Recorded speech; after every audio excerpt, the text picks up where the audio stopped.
Alright, hello and welcome back everybody to the Malbeefance channel. This is our continuing series replay of Strategic Command World War I. Before I get into the turn, I just wanted to do a couple of shout outs very quickly. First is to, and I'm probably going to pronounce this wrong, but Pauler 9381, who was kind enough to leave a description in the comments section, a history lesson concerning the Polish fortification here, whose name I have a lot of trouble pronouncing.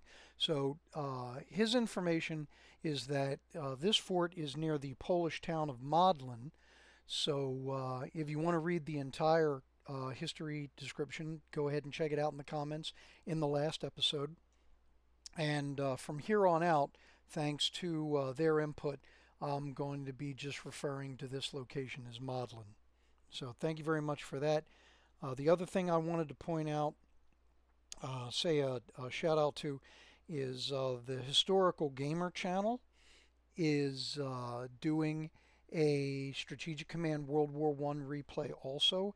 However, they are doing a multiplayer with developer Alan Barry or Alex Barry.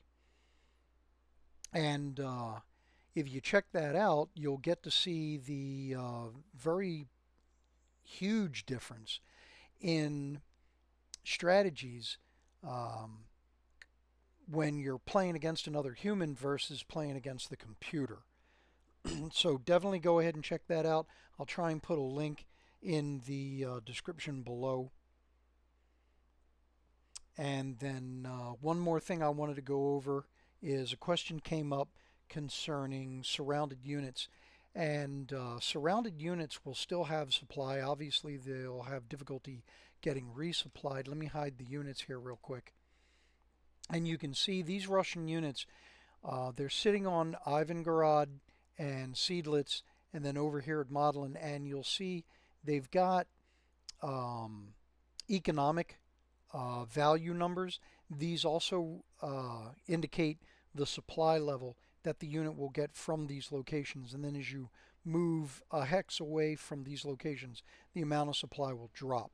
So a unit that is over here in this hex will only be getting 3 supply from Seidlitz. A unit here will be getting 4 because they'll be getting supply coming from Ivangorod. But that's how supply works. But then these units will be losing supply over time because they're not able to draw supply from a main supply point. And so eventually they will get to 0. They will begin losing strength as a result of supply dropping to 0. The reason that I'm not bothering to sit around and wait is time is my enemy at the moment. I've got to finish conquering Imperial Russia as quickly as possible so that I can shift all of these forces over to the Western Front, as the computer is now getting into a situation where they're able to bring the fight to me, and I don't have a lot over there that is guarding the Western Front. So with all of that said, let's go ahead and jump right into the turn. Let me advance it for the computer. And here we go. So now, all right, so this is a player decision to go ahead and form Kitchener's Army, and this is just indicating that some of the units are now available. And Italy mobilizes for war. We knew that was coming from last turn. So now Italian units will begin appearing on the map if they're within view. The Andrea Doria Dreadnought enters service. And now multiple alerts that Italy is now in the war. Italy joins the Entente. Italy is now at war with the Central Powers. And there is the Northern Blockade alert. So a shipment carrying arms to nationalists in India is seized by U.S. Customs. I'm not sure if that affects the Central Powers' diplomatic standing with the United States or not, but this definitely does affect Central Powers. J.P. Morgan Jr. is shot and wounded after a bomb explodes in the Capitol. This is a scripted event. It actually did happen. And German agent Erich Munter is arrested for the bombing and shooting. I am not up to speed on this historic event. I do not know if he actually did this or not. I just know that it is a historical event. Alright, Germany develops trench warfare level 2. And there's our ledger for next turn. So computer calculating supplies for the Entente.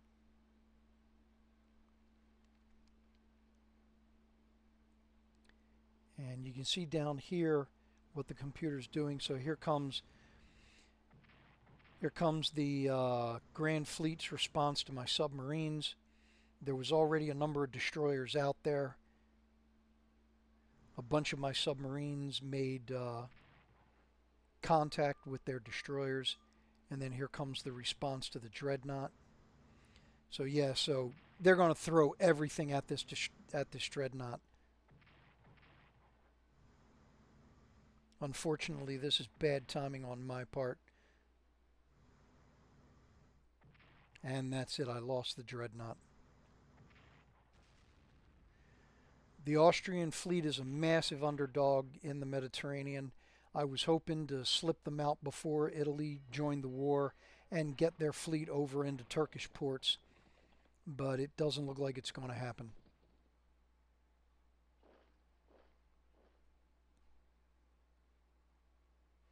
So now we got Italian forces moving in northern Italy. The Russians have done their scouting mission with their cavalry, and now they're shifting the infantry corps around, I guess to try and prevent an advance on my part.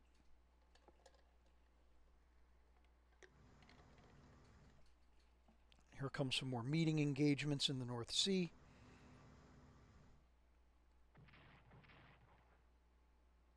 We'll see what kind of response we get now that the Grand Fleet knows that the High Seas Fleet is out in the North Sea.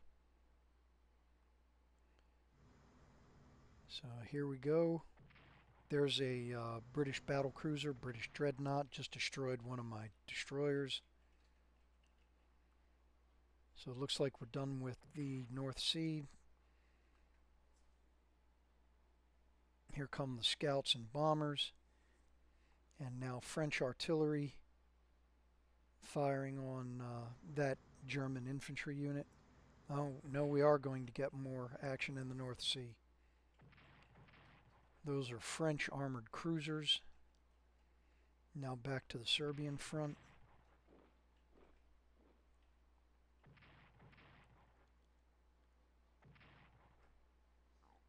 So it looks like we're dealing with a major Entente offensive across all fronts.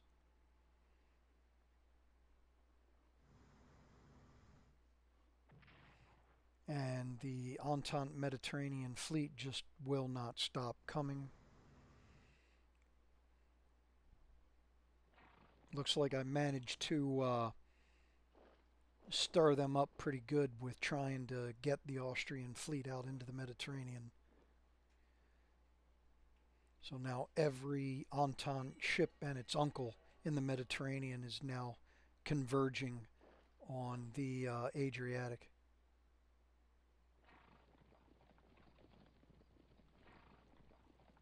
So it doesn't look like we're getting much offensive operations from the Russians. They are reinforcing the front.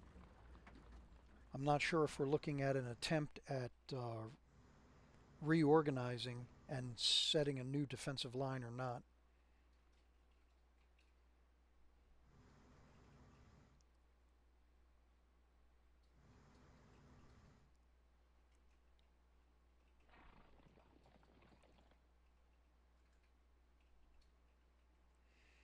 Now, yeah, there's this big hole here in the Russian-Galician lines, but that doesn't mean I'm in a position to exploit it. The threat with that becomes if I go ahead and I advance, then I open up holes in my line that could be exploited. There could be a counterattack waiting just out of sight. So yeah, so the Austrian-Hungarian Empire welcomes war with Italy. They do that now. They might not be so happy later on. I don't have a lot of forces to go around. German forces surrender in Southwest Africa. Historical event. Scripted event. Nothing I can do about it.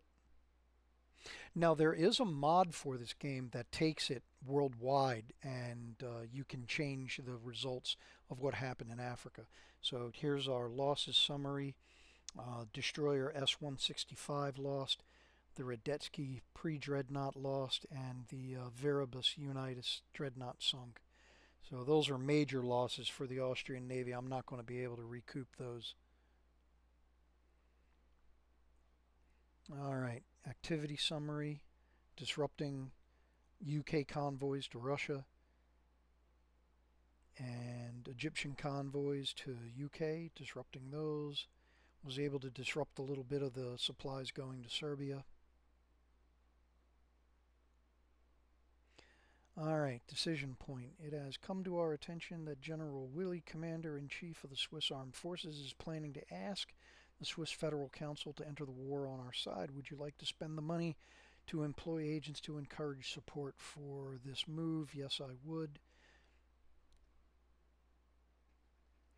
And for the Austrians, some daring naval officers have put forward the proposal of employing divers equipped with explosives to strike Italian warships in their home ports. Do we want to spend the money to do this? Yes, we do. We may get lucky. Alright, German reinforcements. I get a detachment. And put that down here, send it to the Italian front.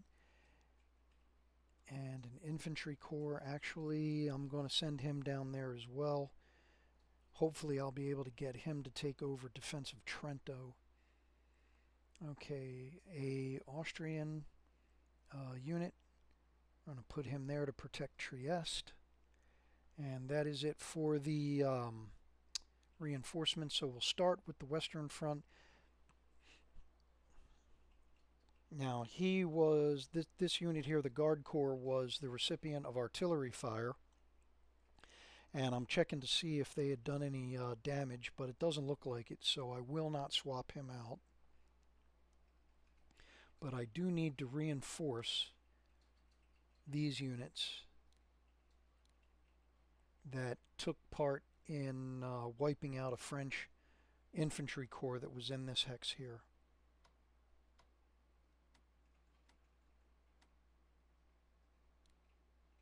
So we'll reinforce those. Have a look and see if there's any opportunities to pick off a corps. Doesn't look like it. Reinforce my fighters. And reinforce the Zeppelins. Alright, so that takes care of the Western Front. Now, since Italy has entered the war, I'm going to take advantage and move this unit up and then entrench them.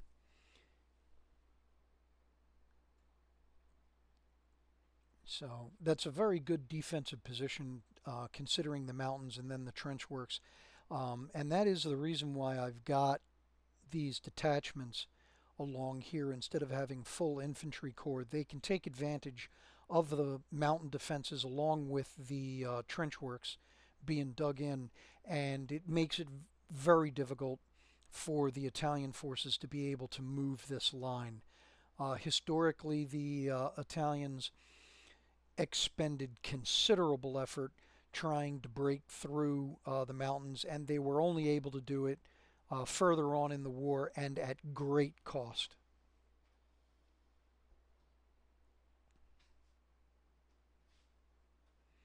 So let's go ahead and move to the North Sea. First, I want to have a look at my submarines out here, expand the map a little bit.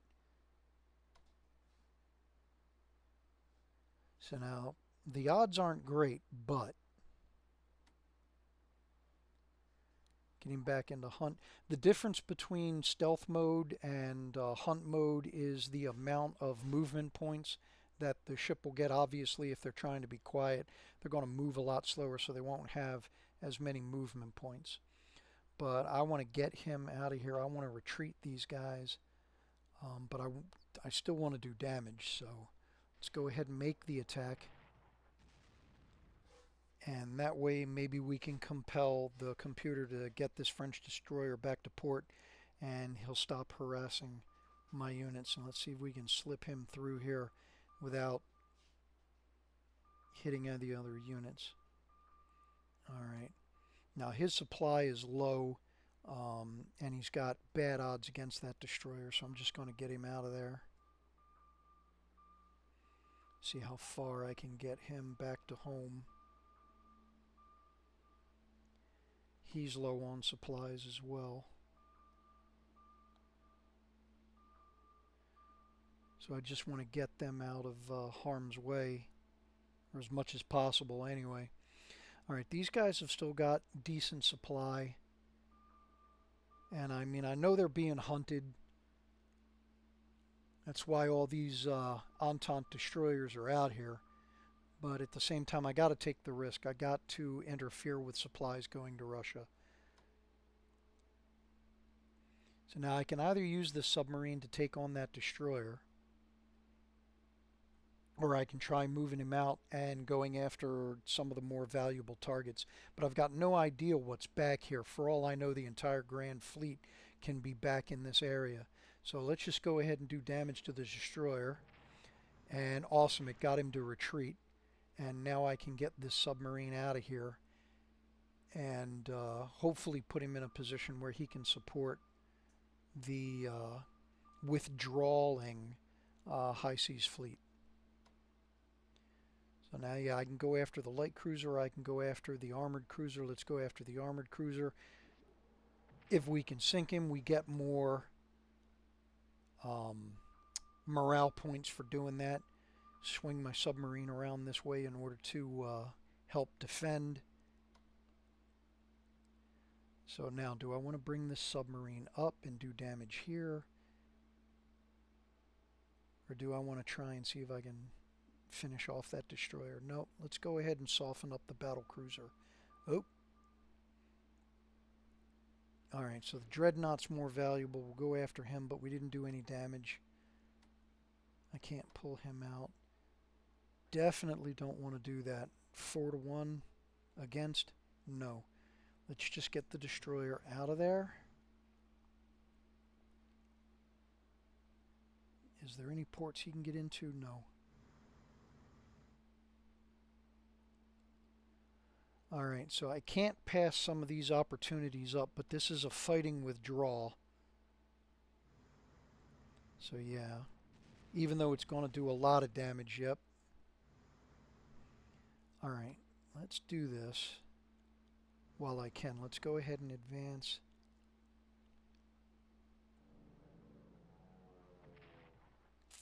Nah, wasn't going to do a lot of damage, but I had to take the chance. Alright, so do we get him? Yes. Alright, so we sank that battle cruiser. Take some damage. Oh, not as much damage as I was expecting. And then let's just get him out of there. Light cruiser versus light cruiser. Oh, he was able to evade the damage. Awesome. Alright, get him out of there. Take my armored cruiser against the light cruiser. No damage. Awesome. Let's take this chance. Another light cruiser versus light cruiser. Yes, and he sunk him. Okay. Alright. The reason I wanted to gamble that is because I wanted to save the pre-dreadnought here to hopefully use him against this armored cruiser, because I'm going to have the dreadnoughts engage the Queen Elizabeth here. Alright, that's going to do some damage to both sides, but it's worth it.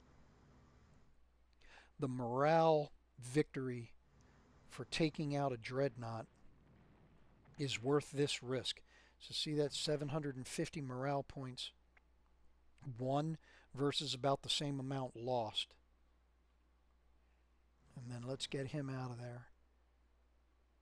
So I'll go ahead and use the pre-dreadnought to take on that French armored cruiser. And we got him. And now I can just deploy the destroyers. I don't know, do I really want to go after that destroyer? That could wind up leaving whatever ships I send after this destroyer could wind up leaving them hanging.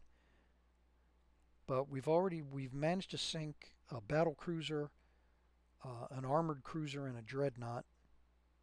So I'm going to take the chance.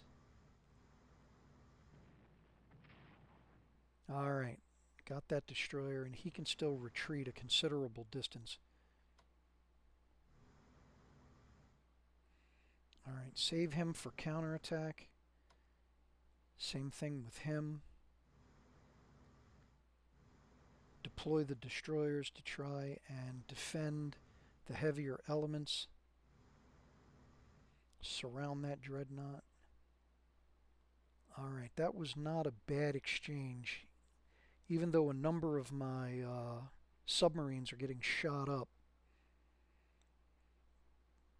being able to sink the Queen Elizabeth and those cruisers, that was definitely worth that.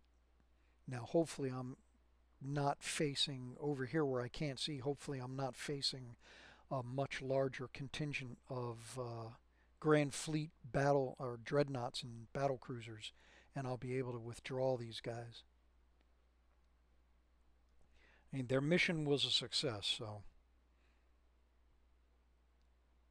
time to get them out of there, do what repairs I can before they become insurmountable. Now down here in the Mediterranean, so there's a Italian submarine. Not much my submarines can do at the moment.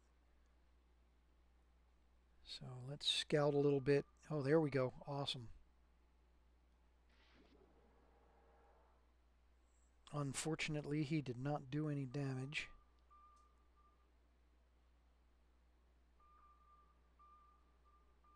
Let's see if this submarine can...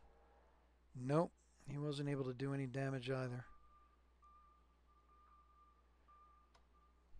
Alright, the dreadnought will just impale itself, or excuse me, the pre-dreadnought here. I gotta see if I can slip him around.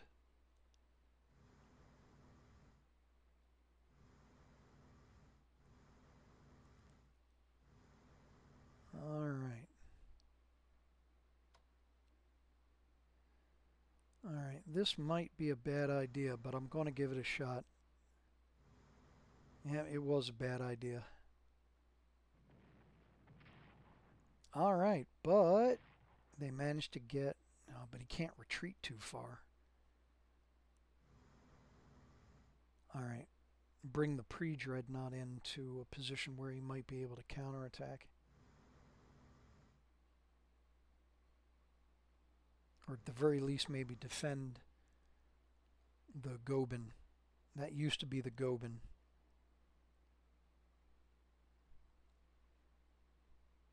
Alright, we'll bring the light cruiser out. And obviously I'm heavily outgunned in the Mediterranean in the naval battle, but we're going to try and do what damage we can. Drop some mines and then get the heck out of there.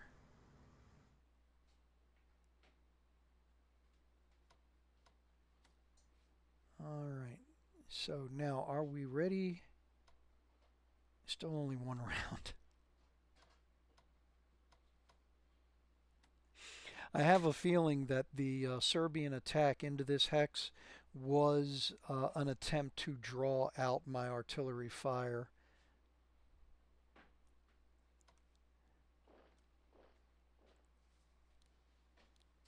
I need to take Belgrade. I really need to get that done.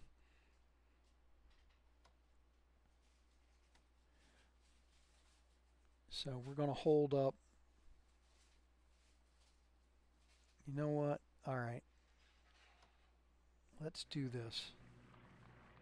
That way he won't do automatic defensive fire. Now you can go into the unit settings here and set mode. I can turn that off.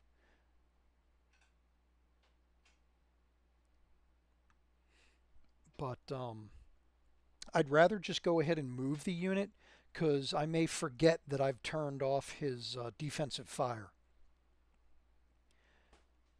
So I'll just go ahead and move him. All right, so down here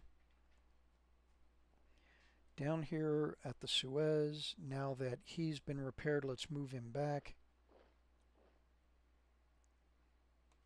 Now that kind of goads the UK forces into attacking. I'm not worried about that.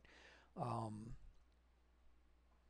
I'm not worried about these two detachments taking damage because they're able to just swap out with the full infantry corps. Now, are we finally able? Yeah, it looks like it. Okay, so Force D is out of supply. So, yep, so there we go. If you were watching in the last couple of episodes, you've seen that the odds between the Ottoman 13th Corps and Force D here were 1-to-1 or worse. And now we've got it up to 1-to-3, so we're going to go ahead and attack. We're not going to delay any further. All right, so there we got 0-to-2. Let's take that. And now can we finish him off? Yep. All right. Move him down there. So, all right, so we've managed to take Basra back, and we'll take the Abadan oil field back, and then we'll go ahead and we'll surround Kuwait and eventually pinch that off. That'll free up these units, and I can get them over here. So while I'm thinking about it, let's go ahead and see if I can reinforce him. That gets him up a few points. And then that brings us to the Caucasus front. So he's undersupplied, so we'll swap them out. And I'll finally get a detachment up here onto Mount Ararat so they can defend that. And the cavalry units are just there as reserves in case the Russians break through anywhere along the front. So, because the Ottoman forces, their offensive capability is just not good enough yet for them to be able to engage the Russian forces down here. But honestly, I don't want them to. I just want them to be an army in being that forces the computer to deploy Russian forces down here. So that way they're not here at the main show. All right, so I said last turn if the computer didn't put anybody here, I was going to advance. And that's what I'm doing. So now they've spotted there is a cavalry unit up here.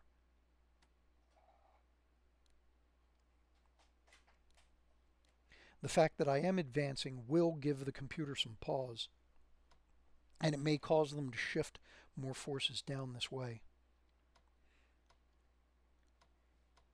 Now you'll notice I destroyed 2 units, 2 infantry corps in this hex, and now the computer is not putting another unit in there, which is good because that means I now have an opportunity to go ahead and resupply these units. Or excuse me, reinforce. All right.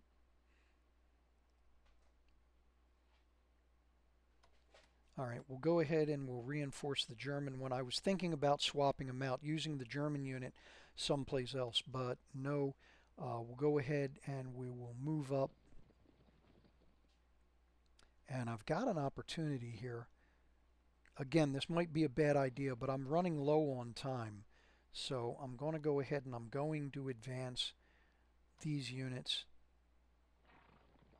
into contact with the Russian forces. And then so we got 3. They're down to 5 supply, but that's about as far as they're going to get. So if I'm going to attack, my odds aren't going to be much better than they are right now. So we'll hold off on there for a moment. Alright, so we do have some decent odds. Okay, decent for me. Maybe not for other players, but I consider them decent odds against Maudlin here. And the question is, do I want to go ahead and excuse me, do I want to go ahead and reinforce these units first, or do I want to go ahead and attack now? So probably better to go ahead and take advantage of the situation now. So let's see what we got going on here. No, those are some good. So let's go ahead and attack here. All right. So now So now it becomes a question, do I want to go ahead and leave these units here because they're going to have to do the follow-up attacks. Once these 3 infantry corps attack Maudlin, I'm going to need units to follow up. These detachments probably will not be able to finish that unit off, and I'm going to need somebody to be able to do a follow-up attack.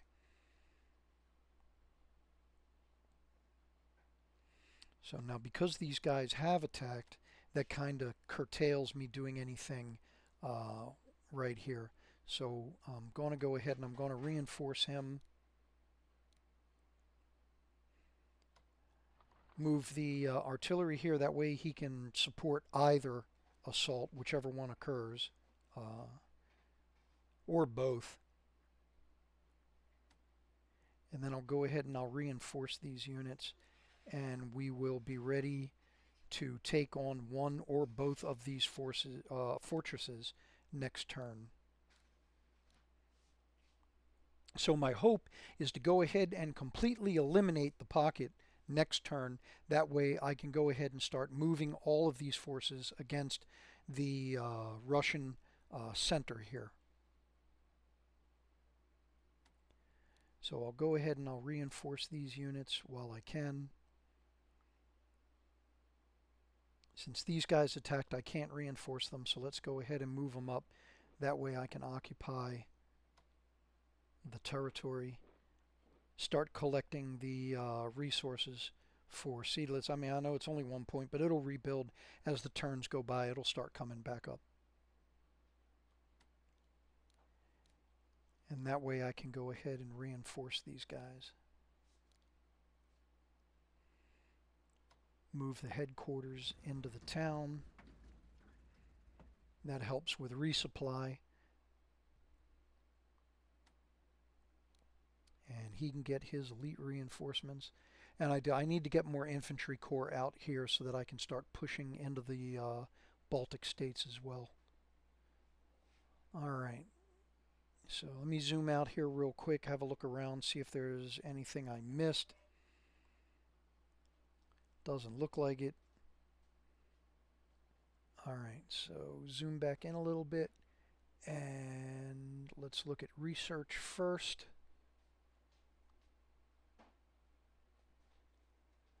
So let's start with Turkey. I mean, I really need to get these guys up. Alright, so production, let's hit that. Get it going. They still got 100 left. So spying, I mean, it's all of these are important. Some are more important than others, because like spying and intelligence, one of the things that does for you, besides being able to spot enemy units out there in the wild, another thing that it does is it adds a positive modifier to your research rates. Okay, you got spying and intelligence level higher than somebody else, and it may cause you to have a research bonus hit in a given area. So, I mean, all of these are important. Just some of them are more important than others, and that's why they take priority, especially when you're dealing with a country in the game like the Ottomans that have very little money to spend at the beginning of the game. All right, so like I said, I got 100 left. Um, let's go ahead and hit industrial technology to help speed that up a little bit. So industrial technology is your industrial base. It increases how many resources you have at the start of each turn. All right, so that takes care of Ottoman Empire. And so now we move over to Austria. I really want to buy more units. I don't want to spend more on research and development, but I have to. So now they're about to have a breakthrough in industrial technology, which will improve their financial base. So I'm going to hit another one in there. So that way they've got it. Just it's for next turn, because this number right here, that's how many chits I've spent. And once they have a breakthrough, that'll drop down to 1, and they'll continue researching, but just at a slower pace until I put more in it. And there is a maximum limit that you can hit with these. If you go back to the early part of the game where I put resources into infantry weapons, you only hit that one time until they actually advance, and then I'll be able to go ahead and select it again. So now we've got 59 left. It's not enough to buy anything, so I'm going to go ahead and use it here in research and development. And I'll go ahead and I'll put that in logistics. You can never have enough logistics. You can have logistics coming out your ears and it still isn't enough. So there's another movie quote if anybody can find it. All right, so now Germany. I'm actually going to go ahead and I'm going to purchase another infantry corps. No, on second thought. Well, I do need the head. Do I have enough for a headquarters? Yes, I do. Okay, so that takes the headquarters unit. I need that. I need to deploy that down along the Italian front. So we're going to go ahead and we're going to purchase that. And then I got to focus on more infantry corps and more artillery for the Western Front. So there's only 36 points left, so we're going to go ahead and bank those. And that is going to do it for this turn. Thanks again to Pauler 93880 for the history information concerning Modlin. And then please go ahead and check out Historical Gamer, because he has just recently started a multiplayer playthrough of this game, Strategic Command World War I. And again, please, if you made it this far, leave a like and go ahead and subscribe if you would. Helps us grow the channel. And if you have any questions, go ahead and drop them in the comment section. Any more good pieces of information also, go ahead and drop it in there. And I'll see you on the next one.